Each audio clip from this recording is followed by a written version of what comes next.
तो hello everyone, कैसे हैं आप। मेरा नाम है शुभम मालपानी और जैसा आप स्क्रीन पे देख सकते हैं मैं क्लास 10th की साइंस की एनसीईआरटी के साथ हूँ, जिसमें टोटल 16 चैप्टर्स हैं। तो हम इन चैप्टर्स को sequence wise line to line समझेंगे कि इनमें क्या क्या कॉन्सेप्ट्स हैं और हम इन्हें कैसे आसानी से समझ सकते हैं। तो चलिए शुरू करते हैं चैप्टर नंबर 1 के साथ, जिसका नाम है केमिकल रिएक्शंस एंड इक्वेशंस। दोस्तों, जैसे आपने बहुत बार अपने सराउंडिंग में नोटिस किया होगा कि बहुत सारी प्रोसेसेस होती हैं, जैसे दूध का दही में कन्वर्ट होना, लोहे में जंग लगना, दूध का फटना, खाने का बनना, खाने का डाइजेस्ट होना और हमारा सांस लेना। तो ये सब क्या है? ये केमिकल रिएक्शंस के एग्जांपल हैं। तो एक्चुअली केमिकल रिएक्शंस होती क्या है? Chemical reactions are the processes Chemical reactions are the processes in which one substance is converted into another with all ever new properties। मतलब क्या हुआ कि केमिकल रिएक्शंस ऐसी प्रोसेसेस होती हैं जिनमें कोई एक सब्सटेंस दूसरे सब्सटेंस में चेंज होता है, जिसमें बिल्कुल नई प्रॉपर्टीज़ होती है। समझिए, जैसे कोई सब्सटेंस ए है तो वो बी में कन्वर्ट हुआ। ओके, तो जो बी की जो प्रॉपर्टीज़ होगी वो ए से बिल्कुल अलग होगी, बिल्कुल न्यू प्रॉपर्टीज़ होगी। Okay, this is what chemical reactions are. So consider the following situation in daily life and think what happens when milk is left at room temperature during summer. जब हम दूध को गर्मियों में बाहर छोड़ दें तो क्या होगा? दूध फटेगा। तो फटेगा कैसे? कोई केमिकल रिएक्शन हुई होगी उसके अंदर, इस वजह से दूध फटा। Okay, an iron tawa pan nail is left exposed in humid atmosphere। humid atmosphere मतलब जिस एटमॉस्फेयर में थोड़ा वाटर प्रेजेंट हो, वाटर ड्रॉपलेट्स प्रेजेंट हो। जैसे अक्सर आपने देखा होगा बारिश के टाइम हवा में कुछ नमी सी रहती है ना, उसकी बात कर रहा है वो। ग्रेप्स गेट फर्मेंटेड, ग्रेप्स का फर्मेंट होकर अल्कोहल बनना, वो एक केमिकल रिएक्शन का एग्जांपल है। फूड का बनना, जैसे हमने भी बात की, फूड का डाइजेस्ट होना हमारी बॉडी में, या रेस्पिरेशन।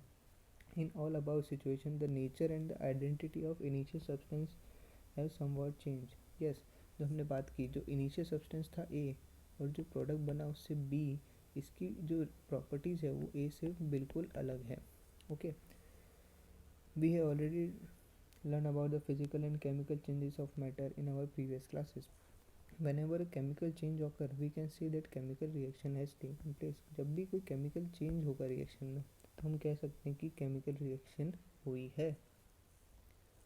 ओके, हाँ दोस्तों, एक बात का ध्यान रखिएगा कि जो सब्सटेंस ए है, जिसके एटम्स हैं, उन एटम्स में बिल्कुल चेंज नहीं होगा, बस एटम्स का रीअरेंजमेंट हुआ है।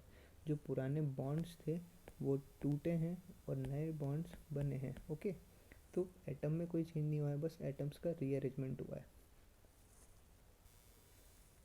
चलिए, जैसे हम देख सकते हैं यहाँ पे एक एक्टिविटी दी हुई है, जिसमें एक बर्नर लिया है, एक मैग्नीशियम रिबन ली है, जिसको टोंग या चिमटा जैसा एक टूल होता है जिससे हम उस मैग्नीशियम रिबन को होल्ड कर सकते हैं, वो ली है। और नीचे एक वॉच ग्लास रखी है। ओके, तो हमने क्या किया, इस मैग्नीशियम रिबन को ऑक्सीजन की प्रेजेंस में, जो एटमॉस्फेयर में ऑलरेडी है, उसकी प्रेजेंस में बर्न किया। तो बर्न करने के बाद वो वाइट कलर के एक सब्सटेंस में कन्वर्ट हो गई, जिसको बोलते हैं मैग्नीशियम ऑक्साइड, MgO। ओके, ये मैग्नीशियम ऑक्साइड का केमिकल फॉर्मूला है। ओके, सो वो यहाँ पे क्या हुआ, you must have ever observe the magnesium ribbon burn with a dazzling flame. Dazzling मतलब चमकीला।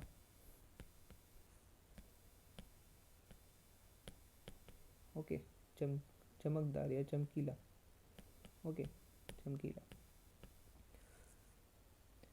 And changes into a white powder, white powder में चेंज हो गई, जिसको हम मैग्नीशियम ऑक्साइड बोलते हैं। This white powder is called magnesium oxide, is form due to reaction between magnesium and oxygen in air. ठीक है, तो अब हम जैसे कहीं पे हैं और हमें कैसे पता चलेगा कि कोई केमिकल रिएक्शन हुई है? तो केमिकल रिएक्शन होने के कुछ कैरेक्टरिस्टिक फीचर्स होते हैं कि जब कोई केमिकल रिएक्शन होगी तो ये सब इन सब में से कोई ना कोई कैरेक्टरिस्टिक जो फीचर्स है वो टेक प्लेस हुए होंगे, जिसमें पहला है चेंज इन स्टेट। जैसे आप जानते हैं कि मैटर की 3 स्टेट होती है बेसिकली, जिसमें सॉलिड, लिक्विड और गैसेस होती है। ओके, तो जब कोई सॉलिड लिक्विड में कन्वर्ट होगा या कोई लिक्विड गैस में कन्वर्ट होगा, तब हम कह सकते हैं कि कोई केमिकल रिएक्शन हुई है। सेकेंड है चेंज इन कलर। जैसे हमने अभी ऊपर देखा कि मैग्नीशियम ऑक्साइड वाइट कलर का था और मैग्नीशियम रिबन का कलर कुछ और था। ओके, तो जब मैग्नीशियम रिबन को ऑक्सीजन की प्रेजेंस में बर्न किया गया तो उसका कलर चेंज हुआ और वो वाइट कलर का मैग्नीशियम ऑक्साइड बन गया। तो इससे हमें पता चलता है कि एक केमिकल जो रिएक्शन है वो टेक प्लेस हुई है वहाँ पे। एवोल्यूशन ऑफ गैस, हम एक एग्जांपल लेते हैं, जैसे zinc plus H2SO4 gives ZnSO4 plus H2। तो यहाँ पे क्या हुआ कि इवोल्यूशन ऑफ गैस हुआ। जब हमने जिंक और H2SO4 को आपस में रिएक्ट कराया तो ZnSO4 और हाइड्रोजन बना। तो हाइड्रोजन एक गैस है जो कि इवॉल्व हो जाएगी बाहर की तरफ। तो जब कोई गैस इवॉल्व हो रही है तो हमें पता चलता है कि वहाँ पे कोई केमिकल रिएक्शन हुई होगी। And last point is change in temperature. जब कोई टेम्परेचर में चेंज आता है तो हम सोच सकते हैं कि वहाँ पे कोई केमिकल रिएक्शन हुई होगी। As we observe the changes around and we can see that there are large variety of chemical reaction taking place around us. Okay, we will study about the various types of chemical reaction and their symbol representation in this chapter. ठीक है, अब next आता है सवाल, what are chemical equations. ये chemical equations क्या होती हैं? So chemical equations are the method to represent chemical reactions. मतलब केमिकल इक्वेशंस एक ज़रिया है जिससे हम केमिकल रिएक्शंस को लिख सकते हैं।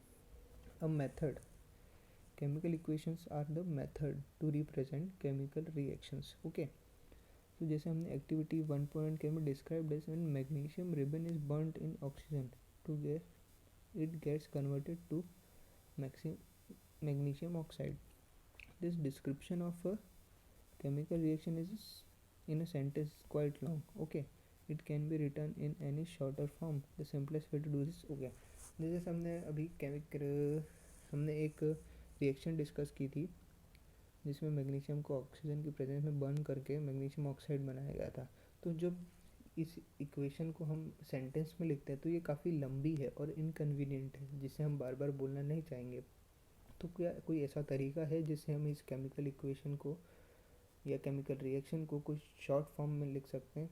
तो हाँ, एक शॉर्टर फॉर्मेट है जिसमें हमको सेंटेंसेस नहीं लिखने पड़ेंगे, बस जिस वर्ड इक्वेशन लिखनी पड़ेगी। जिस तरह से magnesium plus oxygen gives magnesium oxide. Okay, तो यहाँ पे क्या हो रहा है, the substances that undergoes chemical change in reaction 1.1 magnesium and oxygen are the reactants. Okay, so the new substance is magnesium oxide formed during the reaction as a product. तो यहाँ पे क्या हो रहा है कि मैग्नीशियम प्लस ऑक्सीजन आपस में रिएक्ट करके मैग्नीशियम ऑक्साइड बना रहे हैं जो कि प्रोडक्ट है। ओके, अब हम इससे क्या समझ सकते हैं? देखिए, मैं इसको 2 पार्ट में डिवाइड कर देता हूँ। ये है LHS, ओके, और ये है RHS। ठीक है, left hand side and right hand side. Okay, तो जो भी इस एरो के, यहाँ पे एक एरो है ना, ये एरो के लेफ्ट हैंड साइड में लिखा जाता है वो होता है रिएक्टेंट्स, और जो एरो के राइट हैंड साइड में लिखा जाता है वो होते हैं प्रोडक्ट। और जो एरो का हेड है ये रिएक्शन की डायरेक्शन को बताता है कि रिएक्टेंट्स से आपस में रिएक्ट करने पर प्रोडक्ट बन रहा है, ना कि प्रोडक्ट के आपस में रिएक्ट करने पर रिएक्टेंट बन रहा है। Okay, a word equation shows change of reactant to product through an arrow placed between them. Okay, the reactants are written on left hand side as a with a plus sign. Plus sign दर्शाता है कि इन दोनों के आपस में reaction हो रही है, चाहे वो रिएक्टेंट हो या प्रोडक्ट हो। Okay, similarly the products are written on the right hand side with a plus sign between them. The arrowhead points towards the product. This shows the direction of the reaction. Okay,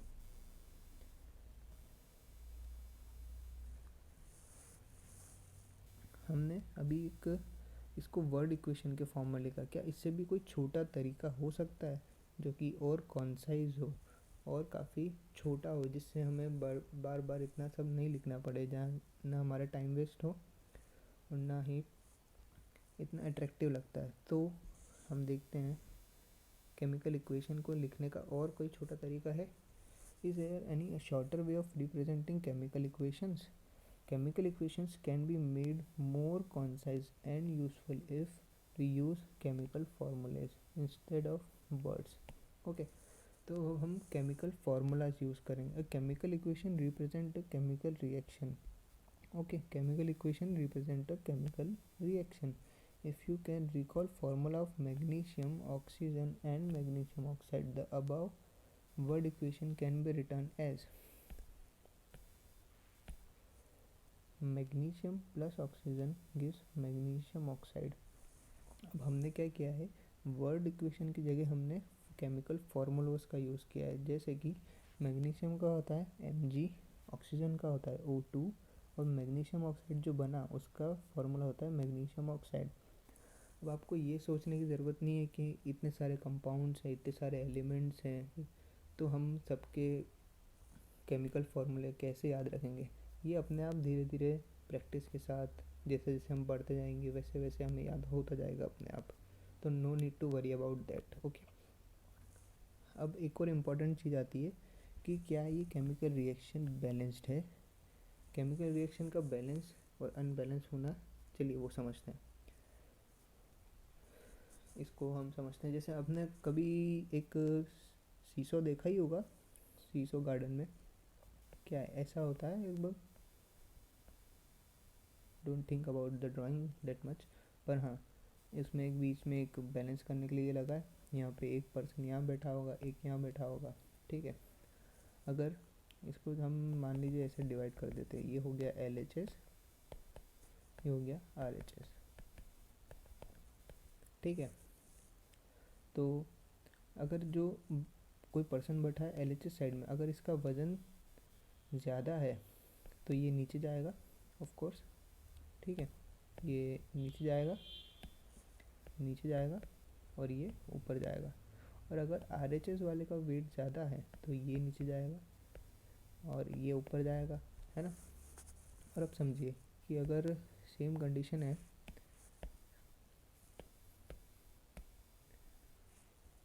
same condition है, ठीक है, और दोनों जो person बैठे हैं इनका wait बराबर है, तो ये सीसो बीच में ही रह जाएगा, कहीं ऊपर नीचे नहीं जाएगा, ठीक है।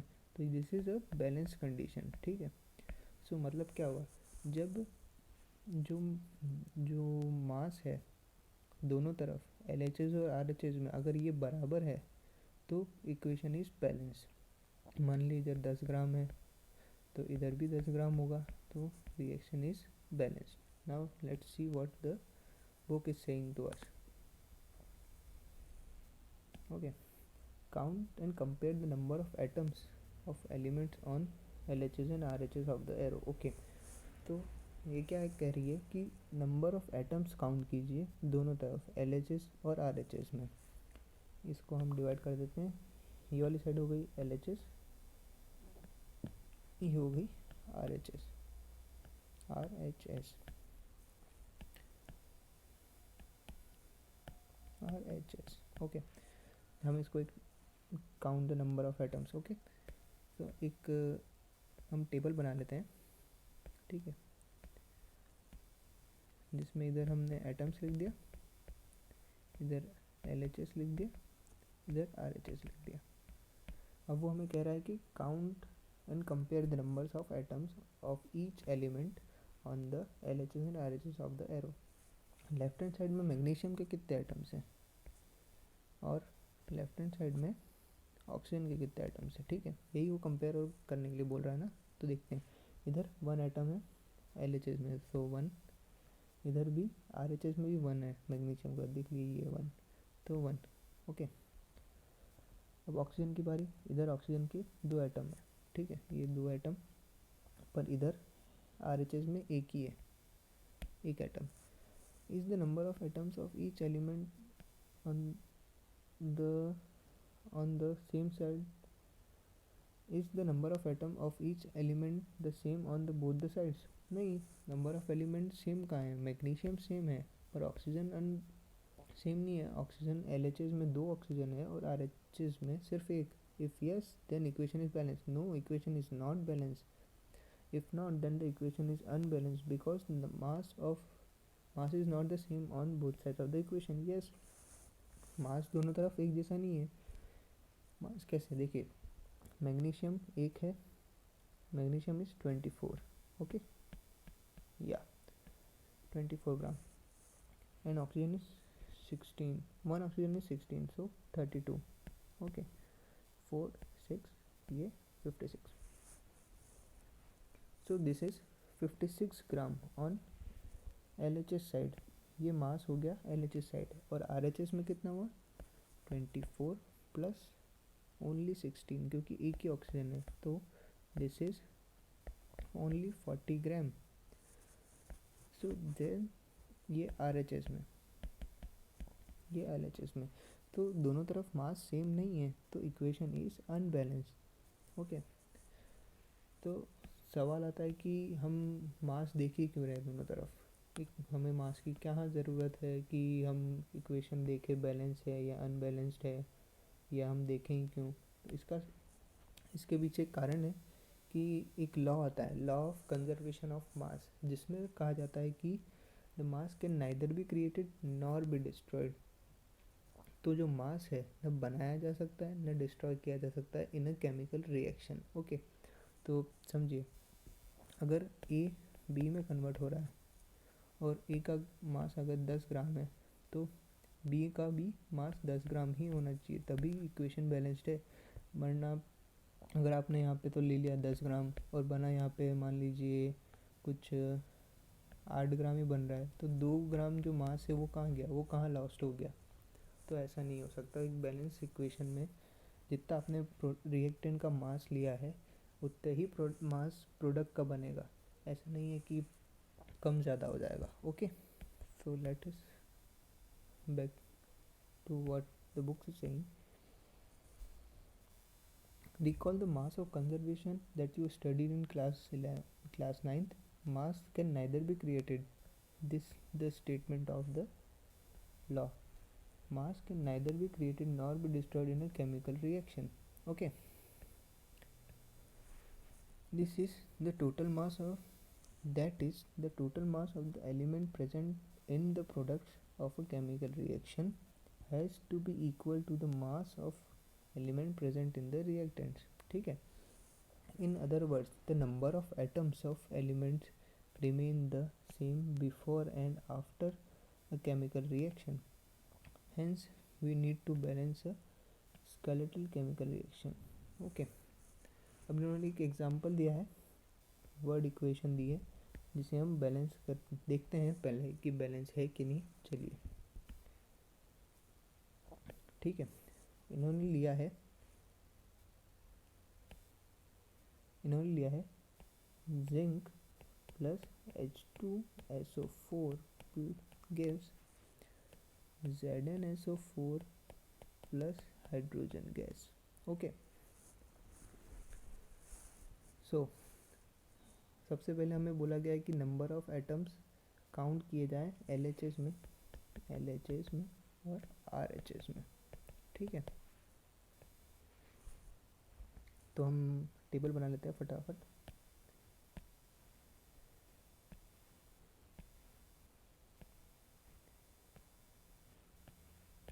ये हुई atom LHS RHS. atoms are zinc, then hydrogen, then sulfur, and then oxygen. These are the 4 elements in the above reaction. So let us first compare zinc. There is one zinc.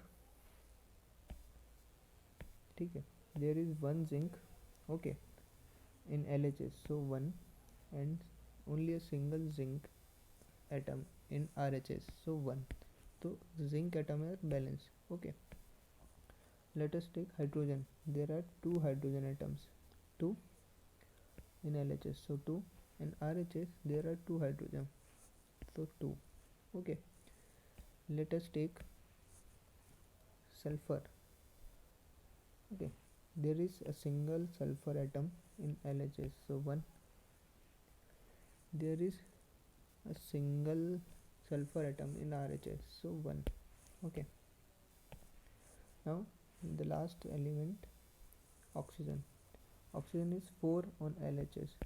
Okay, and oxygen is 4 oxygen on RHS. So all the element in RHS and LHS are equal, so the mass is also should be equal to each other, means LHS should be equal to RHS in terms of mass, then equation is balanced. Okay, so the equation looks balanced and it is a balanced equation. Okay,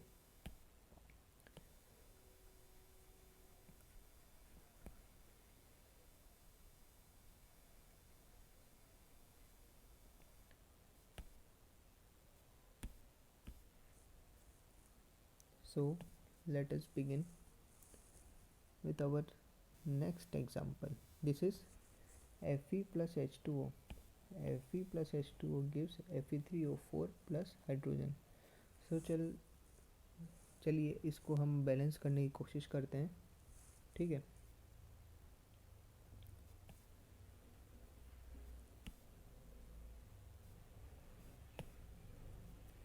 So the next equation is Fe plus H2SO4, right? I don't think so. The reaction is Fe plus H2O.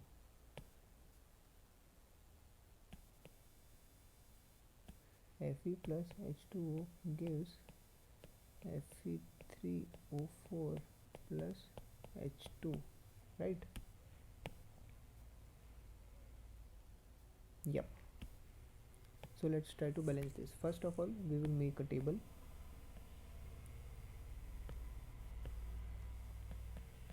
Atom, LHS, RHS. Okay, yeah, this is LHS, this is LHS, this is RHS. Okay,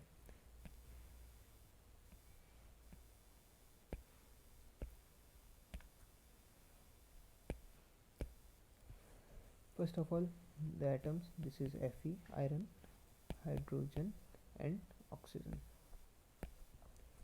Let us compare the number of atoms. LHS 1 iron, there are RHS में 3 है. ध्यान दीजिएगा यहाँ पे 3 है, so 3.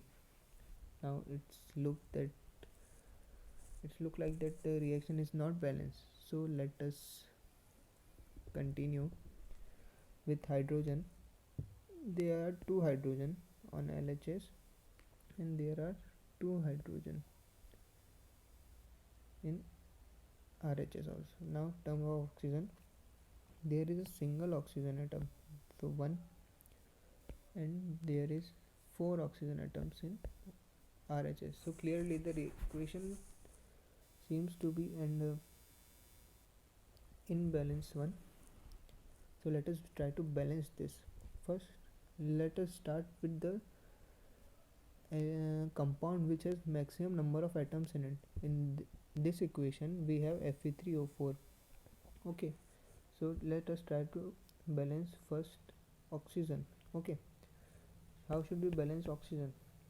In RHS there are 1 oxygen, in LHS there is 1 oxygen, in RHS there are 4 oxygen. So how should we balance it? Fe plus H2O gives Fe3O4 plus H2. To balance oxygen, we should multiply this into 1 and this water molecule by 4. So Now let's see what happens. Fe plus 4 into मतलब 4 molecules of water gives Fe3O4 plus H2. So now, like oxygen seems to be balanced, there are 4 oxygen atoms and there are 4. So let us move to the second element, that is hydrogen. Now the hydrogen, there are total 8 hydrogen. One H2 molecule has 2 hydrogen, so 4 has 8. Now to balance hydrogen atom, we should multiply this hydrogen with 4. Okay, so the equation becomes Fe plus 4H2O gives Fe3O4 plus 4H2. Okay, does the hydrogen are balanced? There are 4 hydrogen, there are 4 hydrogen, there are 4 oxygen and 4 oxygen. Oh sorry, there are 8 hydrogens, 8 hydrogen, 4 oxygen, 4 oxygen. Okay, now it is last that we balance iron. Let us balance iron. Fe plus 4H2O gives Fe3O4 plus 4H2. So for balancing iron, we should multiply this iron by 3 and this by 1. So this becomes 3Fe plus 4H2O gives Fe3O4 plus 4H2. Let us compare the number of atoms. This is the final balance equation, I think. Let us first compare the number of atoms. There are 3 iron atoms and there is 3 iron atom. There are 8 hydrogen, 4 to the 8 hydrogen atoms on LHS and 4 to the 8 hydrogen atoms on RHS. Now terms of oxygen, there are 4 oxygen atoms. One water molecule has 1 oxygen, so 4 water molecules has 4 oxygen and this is 4 oxygen, so the reaction is balanced. Okay, let us now one time we should read this.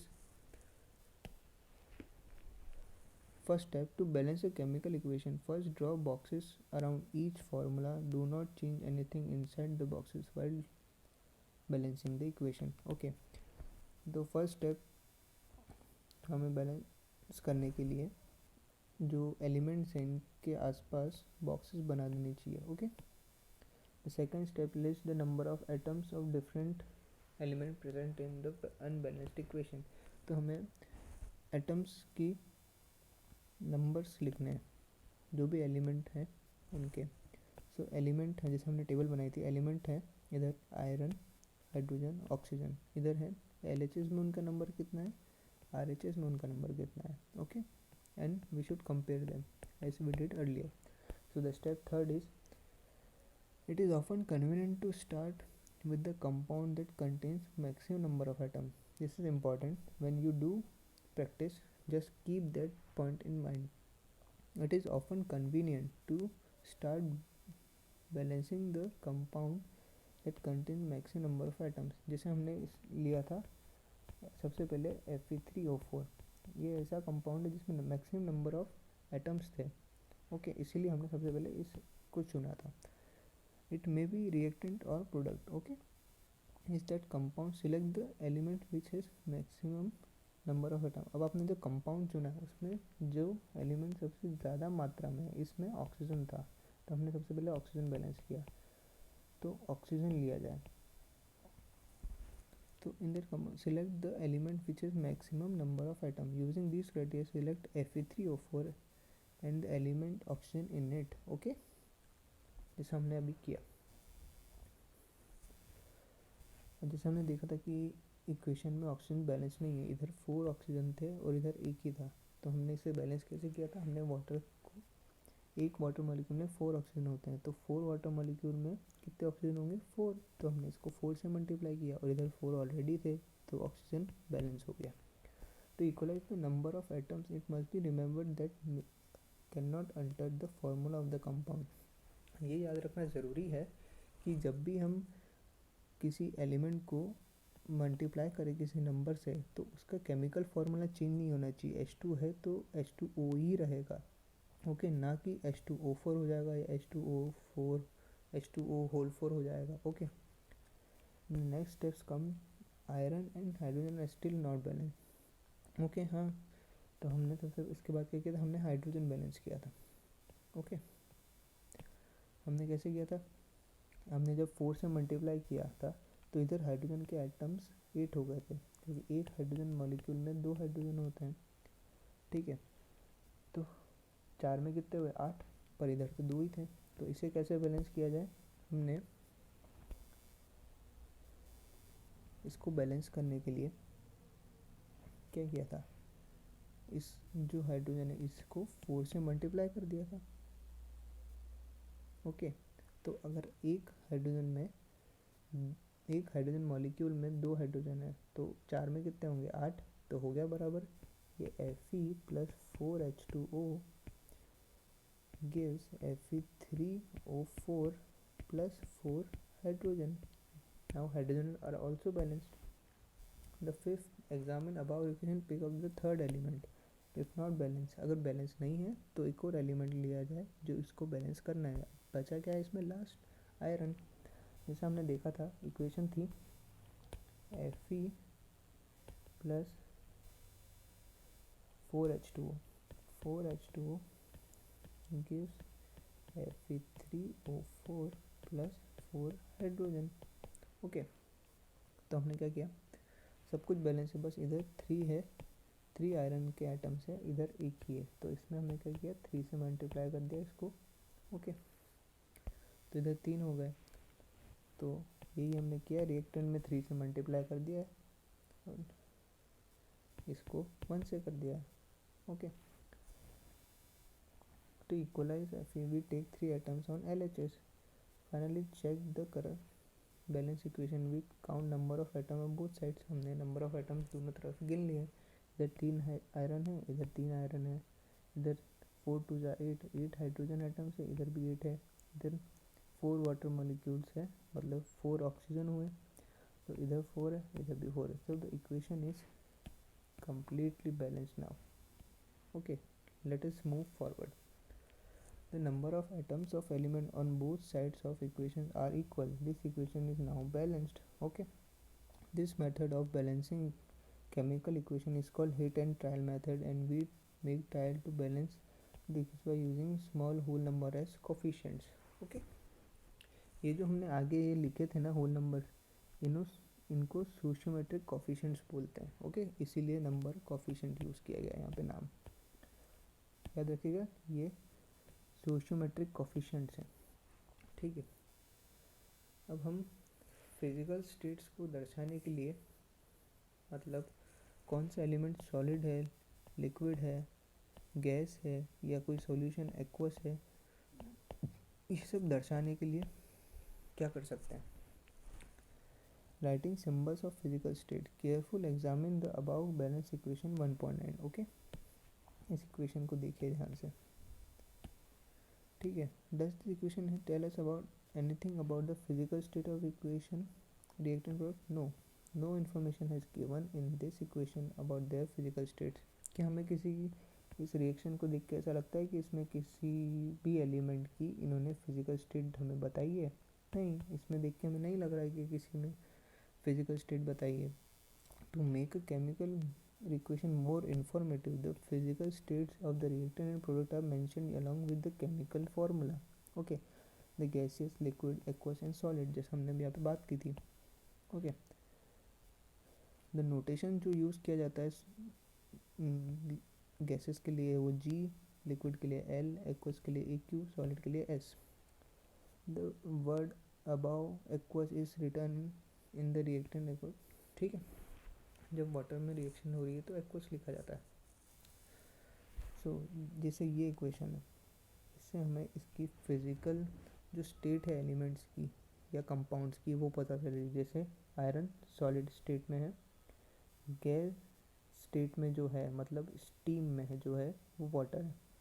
Fe3O4 जो बना है वो solid है, और ये जो hydrogen है वो गैस है। Usually physical states are not included in the chemical equation unless it's necessary to do specify them. Sometimes the chemical conditions such as temperature, pressure and catalyst for the reaction are indicated above and below the above और below the arrow, ठीक है। कभी कभी क्या होता है कि जो केमिकल कंडीशंस है जैसे टेम्परेचर, प्रेशर और कैटलिस्ट वो होते हैं जो केमिकल रिएक्शन को फास्ट करने में हेल्प करते हैं। तो इन सब की इन्फॉर्मेशन देने के लिए कभी कभी एरो पे, जो एरो है इस पे लिख दिया जाता है। जैसे इस पे लिखा है प्रेशर, लिखा हुआ है इस पर 340 एटमॉस्फेयर प्रेशर। जैसे इस पे लिखा है क्लोरोफिल, सनलाइट के प्रेजेंस में ये रिएक्शन हो रही है, इसीलिए एरो पे सनलाइट और क्लोरोफिल लिख दिया है। एक्चुअली ये प्रोसेस क्या है, ये प्रोसेस फोटोसिंथेसिस की है। 6 carbon dioxide when react with 12 molecules of water in liquid state, okay, ये क्वेश्चन है। In the presence of sunlight and chlorophyll gives glucose C6H12O6 plus 6 oxygen, जैसे हमने बात की थी, और वाटर मॉलिक्यूल भी मिलता है। ओके, तो दोस्तों आज ये फर्स्ट पार्ट ख़त्म होता है यहाँ तक कि एक बार चैप्टर एनसीईआरटी से ज़रूर रीड करिएगा, ठीक है। और इसके बाद हम सेकंड पार्ट शुरू करेंगे जिसमें टाइप्स ऑफ केमिकल इक्वेशंस या केमिकल रिएक्शंस, जो कि आसान है, और कोरोजन। Okay, thank you.